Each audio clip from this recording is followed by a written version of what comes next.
देश में राहुल गांधी की सीक्रेट विदेश यात्राएं चर्चा का विषय बन गई हैं। राहुल कब विदेश के गुप्त दौरों पर जाते हैं और कब अचानक से भारत लौटकर ऐसे गंभीर बन जाते हैं जैसे वो कहीं छुट्टियां मनाने गए ही नहीं थे। नेता प्रतिपक्ष राहुल गांधी जी अपनी चिर परिचित शैली में संदिग्ध विदेशी अज्ञातवास से वापस आए और कोई भारत विरोधी बयान ना आए, ऐसा कैसे हो सकता है?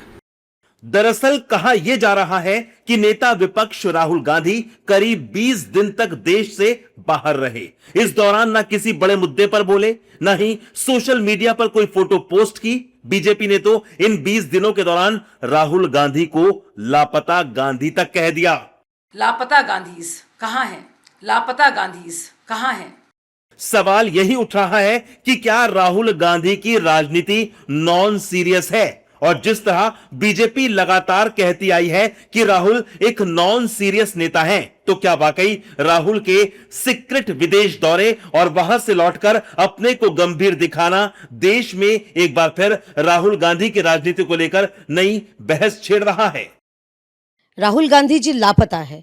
एक फिल्म निकला था लापता लेडीज, अब दूसरा उसका सीक्वल निकलेगा लापता राहुल।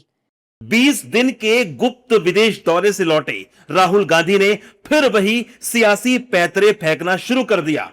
छात्रों की गूंज कार्यक्रम के जरिए राहुल गांधी फिर से मैदान में उतरने की तैयारी में हैं, लेकिन कार्यक्रम स्थलों को लेकर विवाद खड़ा करके सिर्फ अपनी राजनीतिक रोटियां सेकते नजर आ रहे हैं।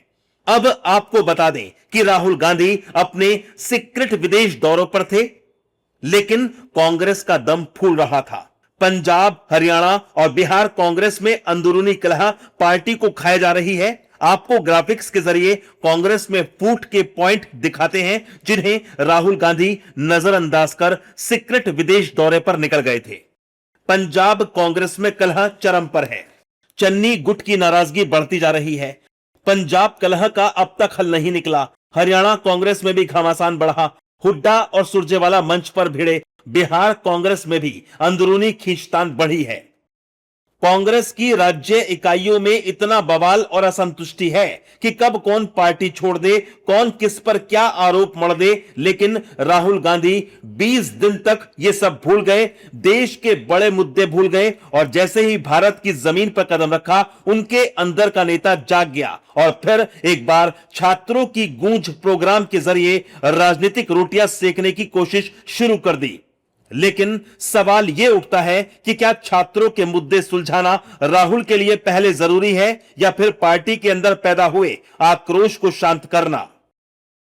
क्योंकि राहुल की कार्यशैली अब तक यही बताती और दिखाती है कि विदेश जाओ तो सब भूल जाओ, देश लौटो तो राजनीति करो और अपनी पार्टी कार्यकर्ताओं को लड़ता भिड़ता छोड़ दो। और इसलिए आज तक राहुल गांधी को कई नेता नॉन सीरियस लीडर का तमगा दे चुके हैं।